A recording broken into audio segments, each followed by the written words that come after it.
I didn't feel guilty that I was smiling and Clayton and my dad had died. I was like, I'm here. I'm in it. What is this? And I realized it was just joy.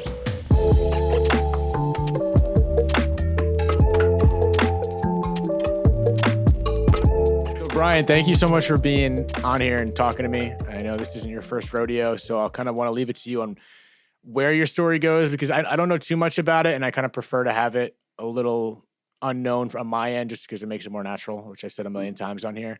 So you mentioned your father, and I believe that's not the only person or experience we're going to be discussing, but please, wherever the story may start, feel free to go get after it. Oh, way back in 1978. That was a good year. No. um, actually, back in 2017, my father passed away in June, and he had been battling when he was younger. He worked in a shipyard building ships for the Navy, just south of Boston, and he really damaged his back. He had moved something the wrong way, slipped a disc, and that led to 13, 14 surgeries throughout his life, rods in his back, and lots of pain associated with it.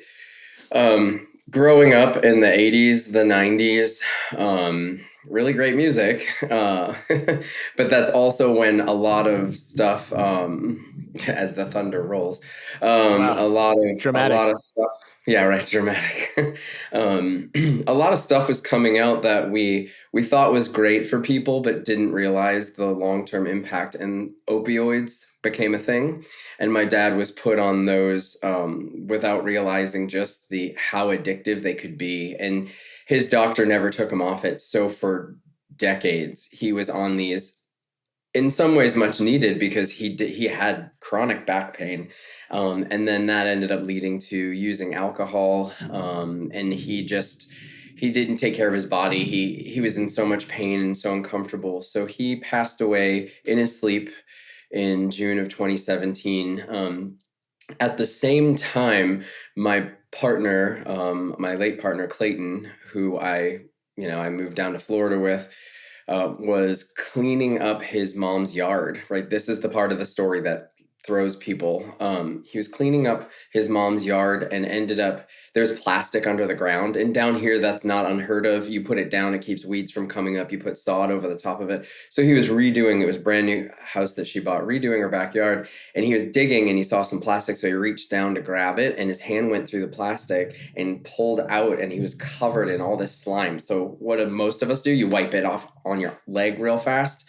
And he pulled the bag out. It was the previous owner's dead dog that was just sitting basic like a petri dish in this bag in Florida, just it was gross. So he cleaned himself off, took a shower, but where he had wiped his hand on his leg, he got a fungal infection. So he got ringworm. We thought, all right, you get that in Florida, not a big deal. We'll just put some topical stuff on it and we'll be done. Well, that didn't work. It kept spreading all over his leg and started popping up all over his body. So he went to the doctor and they said it was a super strong strain of it, and they put him on antifungals. Well, they didn't check his liver values, and they kept upping the dose because it had gone systemic. Now we're into September, and I went on a trip for work down to Mexico. And when I came back, he wasn't feeling well, and a hurricane was coming through. So I said, well, tomorrow we'll go to the doctor. Woke up in the morning, I had to go to work, and he said, I'm just going to lay on the couch. I said, okay. And I didn't really get text messages back from him for the day, which is odd. So I rushed home and at the end of work and walked in and found him on the couch completely yellow. He could barely talk, could barely walk. I brought him down, and he was 6'3". I had to bring him down 3 flights of stairs. I'm only 5'6", and I didn't know what was going on. I rushed him to the hospital, and we got to the hospital. They immediately brought him to the back. So I knew it was something terrible. Obviously, he's yellow. I'm thinking it's his liver. And the doctors pulled me aside and they said, we're really sorry, but your friend has acute liver failure. Has he ever had this before? I said, no, this is so strange, but he's on this medication and his doctors keep upping the dose. But I told them, how come you're not checking his liver values? And the doctor in the OR backed away from me a little bit, and he goes, "What do you do for work?" And I work with animals. I've been working with aquariums. Like I know dolphins wouldn't be put on this dose without getting their liver tested. So I was validating to him what I thought was, this is what's happening. And he goes, okay. He goes, well, why don't you leave it up to the doctors? And I'm sorry about your friend. And I said, well, that's not my friend. That's my partner. We're eventually going to get married. And he just looked at me and he goes, sorry about your friend, and turned around and walked away. So in the middle of finding out that right after my dad died, in the middle of finding out that the person I thought I was going to end up marrying was going to die in 8 months, I also have a doctor. We're in North Florida. And I also have a doctor basically brushing off our entire relationship because they are homophobic. So all of that hit, and I just didn't know what to do with myself. So I went into overdrive in caregiver mode, which turns into caregriever mode when they die. And I had 8 months with him. So I did anything and everything I could. I was drinking 3 energy drinks a day just to stay awake. I had to go to work full time. His mom could help a little bit, but she's in her late 70s. And so I was a robot. I was a complete robot. And then on April 15th of 2018, I was sitting with him and he was really tired and he told me he was tired. And I said, okay, I understand. And I know that this has to happen. Sorry. But I told him, I said, today is April 15th. Today is my sister Stephanie's birthday. And he took a deep breath and he said, okay, all right, we'll tell her I said happy birthday. And I said, okay. And I went to bed, and he was at his mom's house because of the 3 flights of stairs that I lived at. And in the middle of the night, I woke up and I had the cat on my chest, my dog laying across my neck, which they never do, at about 3 a.m. And I got a phone call shortly after that he had passed away. So within 10 months, I lost the 2 most prominent men in my life. And all of a sudden was completely alone. I mean, I had my friends. My mom she had flown down from Boston to at least help me, but again with the thunder. The timing is epic, I know. really. It's like a score in the background. And you go through that process where you lose somebody, but what people don't realize is it's sad and lonely in the moment, but all these people rush to you. Social media messages, people showing up, people like neighbors checking in on you. And then 2 weeks later, the magic 2 weeks of bereavement, everything goes away. And all of a sudden, I was in complete silence with all the time in the world. I had no time when I took care of him. And all of a sudden, I had all the time in the world to sit there by myself and realize just how alone I was. And that first year is a fog. The second year is clear and you get angry. And then for me, we got hit with the pandemic. And that was a whole nother level of grief on top of it. So that's how it all started. Yeah, it's there's so many layers to that, and I have so many questions. First of all, I'm like pissed off at that doctor. That's a whole nother side thing that is just completely unnecessary. It's like extremely infuriating. But besides that asshole, you said you felt like a robot, I guess, when you were taking care of Clayton, correct? Yeah. Mm-hmm. And then the first year was a fog, and you had some time, I guess, 2 weeks later of really kind of realizing what happened. So is that when it all comes crashing down in a sense of maybe some emotions that you've had throughout all this entire, what was that, like not even a year, you said, since your dad and Clayton? It was just 10 months? It's actually been 4 years now. Well, now, Since all of it. once Clayton passed, how long was the gap between your father and him? 10 months. 10 months, So right? I So didn't you have even have time to process my dad like dying before I yeah, had to go right into caregiver mode. Yeah, it's a kind of a common question that I have with a lot of people that have either back to back or just grieving in general. When you're taking care of someone, there's other experience like I had. I wasn't taking care of someone; it was just abrupt. But when you have to if somebody had the responsibilities on your plate, it's like you don't have time to really let it process. So it just hits you like a bag of bricks. So is that why that first year was a fog? It was like, did you block it out, or did you try to process it that first year? Um, it's I didn't try to block it out because I think so. There's so much to unpack in grief and how all of us go through it. And you and I, it's so different, right? Like it's it's really interesting. I knew how, and again, like I can't believe the storm that's going on outside right now. But I knew what was coming. I knew what was coming eventually with my dad. I mean, we all know we only have so much time. You don't know if something's going to happen and you're going to get into a car accident, right? That's always kind of there in the back of your mind. But I knew what we were heading towards when I was taking care of him. So I had a little bit of time to process that and get myself ready as you can, which is a blessing and a curse. I have lost people abruptly. That is also horrible, but depending on how you look at it, is a blessing Right. or a curse with your grief, because you don't want people to suffer, and you don't want to see people suffer. So I've known family members that have, you know, we knew that they were very sick, and all of a sudden, boom, something happened. And you're like, well, at least they didn't have to go through the pain of months, and we didn't have to watch that, right? So there's gratitude for missing that, while grief that you had to deal with what you had. And then for me, I had gratitude that I got the time, but it hurt so bad to watch this 6'3" amazing man just wither away into nothing. And I was I had to make sure his medicine was right, and I had to make sure this, and it was very robotic, because if I missed anything, I could have hurt him. I wanted him to last as long as I could. And then when he was gone, it was total shock.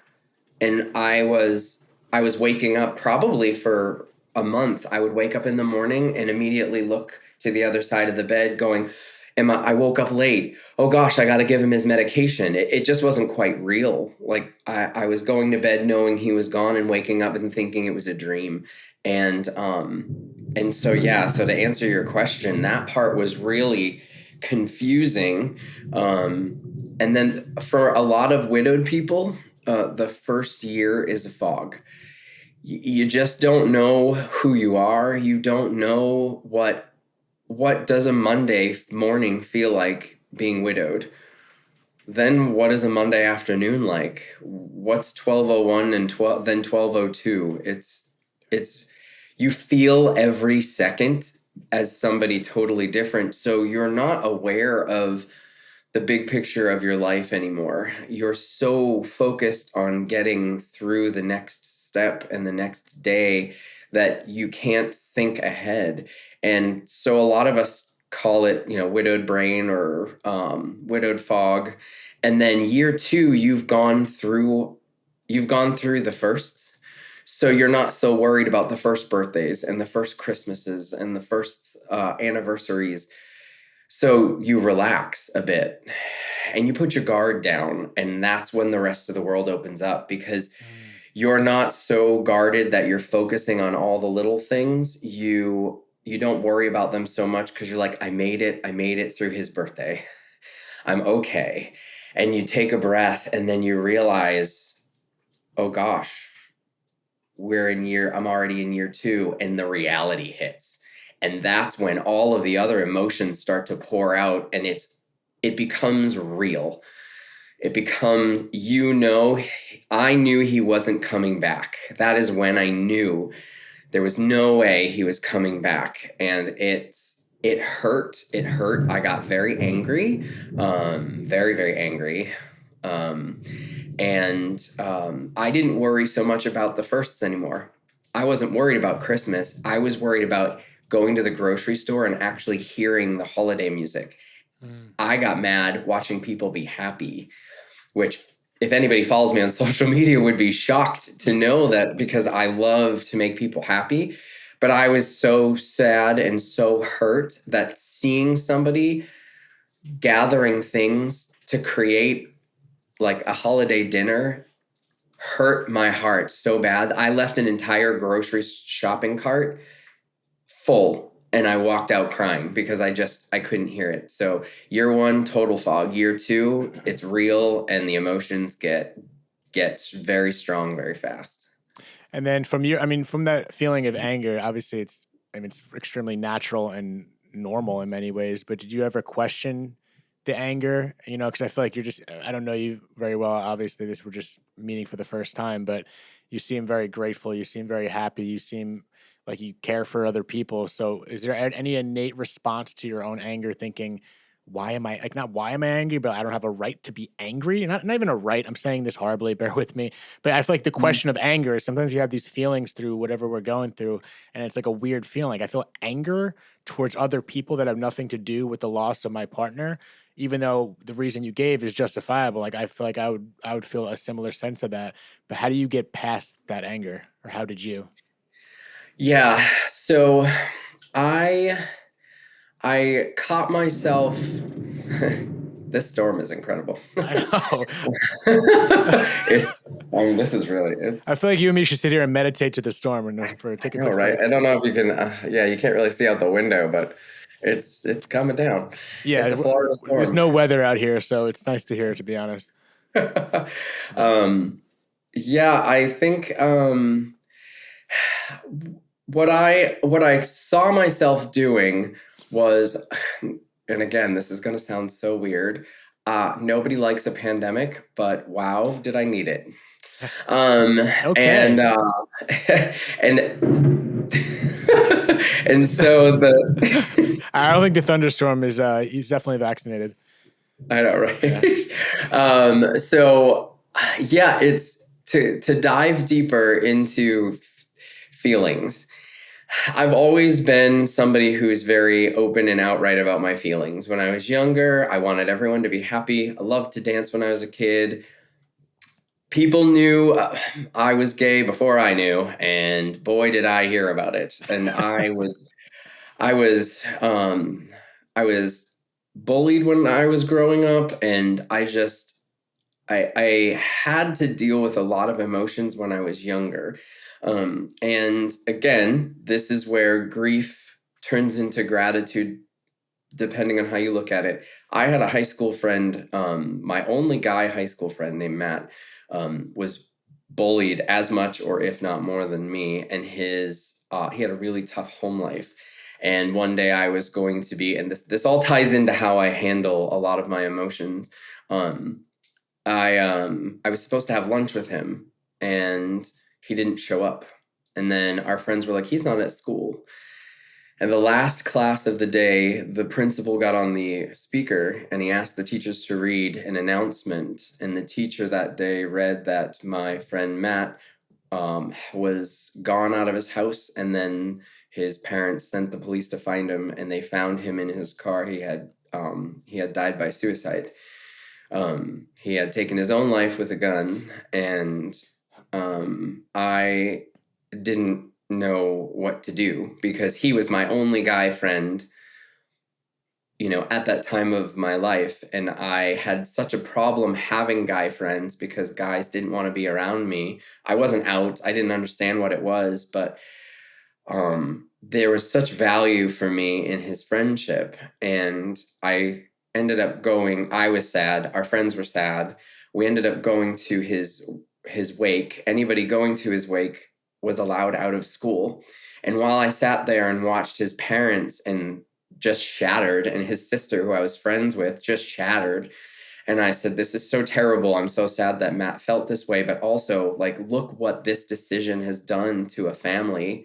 Like, I wish I could have helped him. I wish he knew that he had value and that his emotions were valid. But if he had just worked through them, if I could have just helped him, this could be different. And I sat there and I watched the people that bullied him take the day off of school, walk through, leave, and go to a party. And I was like, you guys literally caused this. So that day solidified to me that no matter how hard my life was, I had value and I was going to make a difference. And again, this is where grief brings gratitude. Of course, I would love if that never happened. I can't change that. So I find value from his loss. And that has gone with me my whole life. I went off on a little tangent, but I think that's really important for people to hear. So when I found myself getting extraordinarily angry at the loss of my dad and Clayton, I was like, do I really need to go through this? Like I didn't go to dark, terrible places, but there were times when I was like, I don't want to get out of bed. I don't want to do this. And I saw myself getting angry, and I did everything I could to stay out of my own head. I kept myself so busy that I wasn't paying attention. I'd feel the anger and then I'd just move on. I'd forget about the cart, forget about having Christmas dinner. I'm by myself. I can't travel because I have to be at work. Screw the holidays. I'm just going to go home. I was mad, and then I went home and I just sat there and I didn't do anything. And it it it froze me, I guess, is having the anger and not working through it kept me repeating the cycle. I'd go out and I'd get angry again. People at work would be talking about, like, they'd complain about their spouse, and I would get raging mad, raging mad. And I was like, this isn't okay. But I didn't deal with it. I didn't sit down and deal with it. But the pandemic made me. Yep. Everything shut down. I couldn't go anywhere. I couldn't see anything. I had to go to work because I take care of animals. So we had to go in, keep distance from people, take care of the animals, go home. And there I was. There was nowhere to go. There was nothing I could do. Social media was it. Everyone was angry on Facebook. Everyone was getting, like, you had to be super popular and everything curated on Instagram to matter. Like, so I was like, I don't want to see people fighting. I don't want families fighting. You guys don't even know what you have. I was feeling so mad. And I took a little bit of a break, and I sat there and I was like, it's just me. This is it. I can't do anything. I got to deal with this. Okay. Why are you so angry? And I had a big conversation with myself about it. And until I did that, I wasn't going anywhere. I was going to stay in the cycle of depression and anger. But until I sat there and I said, Brian, why? And I went, I'm angry because he's gone. I'm angry because I don't deserve this. I'm angry because my dad's gone. Like, I'm mad. I want to punch somebody. I screamed at, like, my neighbors probably thought, what's going on? I yelled at the universe, God, whatever. I laid it out there. I laid out every emotion and I got it off my chest. And then when I finished yelling, I stopped and I said, you have every right to feel that way. And I'm sorry that you feel that way, and you're going to be okay. I had to say that to myself. And as soon as I did, it was like a weight got lifted off of me. I still felt the grief, but I was like, I got it out. I got it out. And that was the first thing that I did, was I validated that I was allowed to feel that way. I was allowed to be in the sadness and hurt and pain, because once I said, this is where you are right to feel like this, I could move forward. And that triggered everything that's happened now since 2020, which has been unbelievable.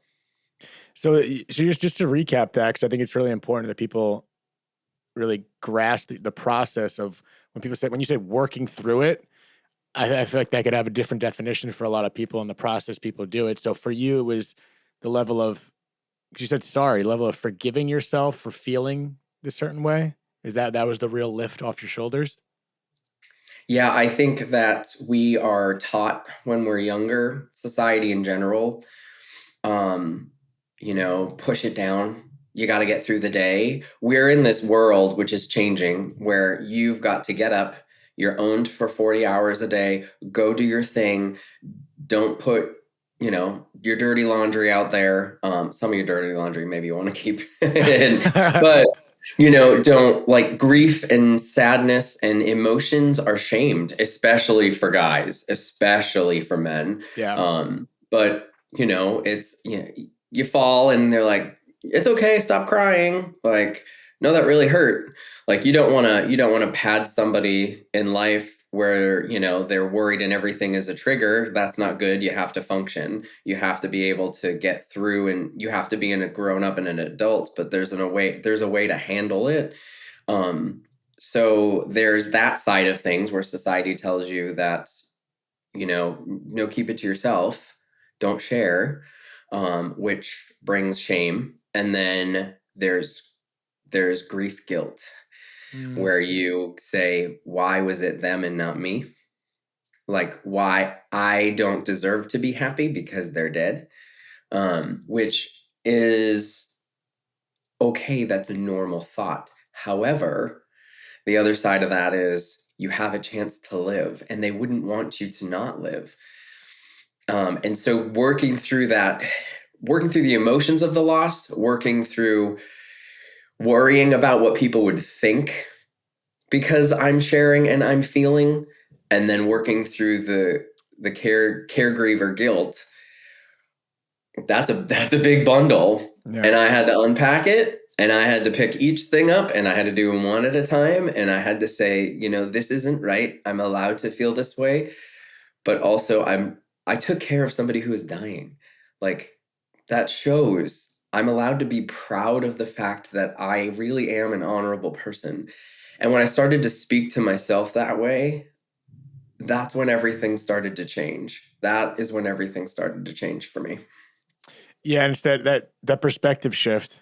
Whether there's trauma or whatever, that's such a big deal in the way we look at things, and that I feel like it can be like a literally a light switch when something clicks and it just shifts your perspective on something.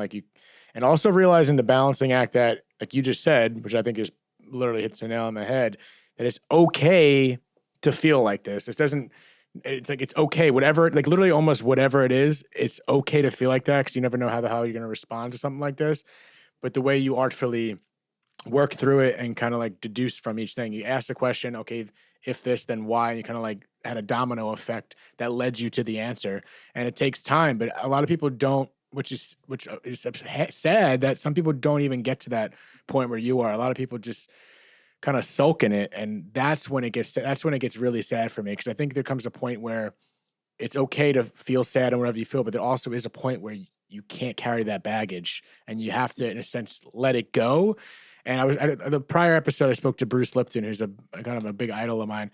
And he kind of explained this the same way. It's like, you got at some point, you do got to let go of that baggage. It's not forgetting the person. It's not always feeling good, but there is a baggage that you do got to kind of drop off. And I feel like that's the experience that you had when you had that epiphany moment of forgiving yourself that kind of carried you through. Yeah, that's exactly what it is. You bring this weight along with you, thinking that you have to have this immense sadness, depression associated with it. You're always going to miss the person, right? Like, Right. anybody listening to this, whatever you do, please don't say, have you moved on?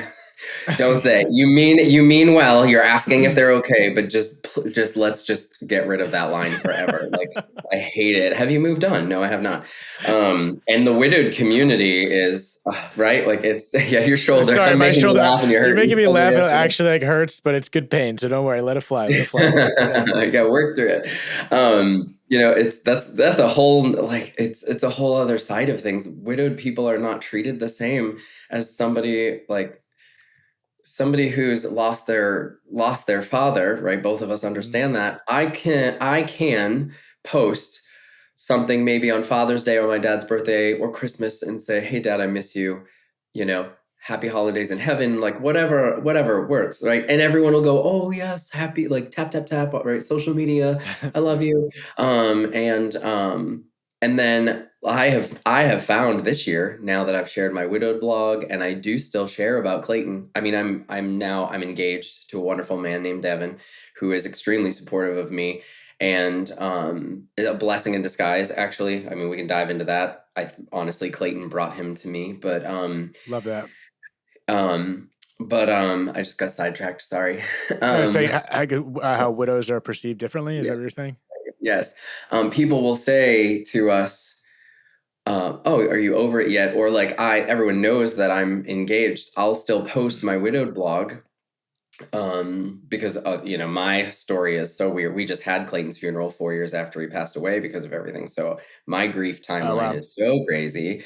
Mm. But I have shared, and people are like, aren't you over it? You have a new person. You should be done and over with it.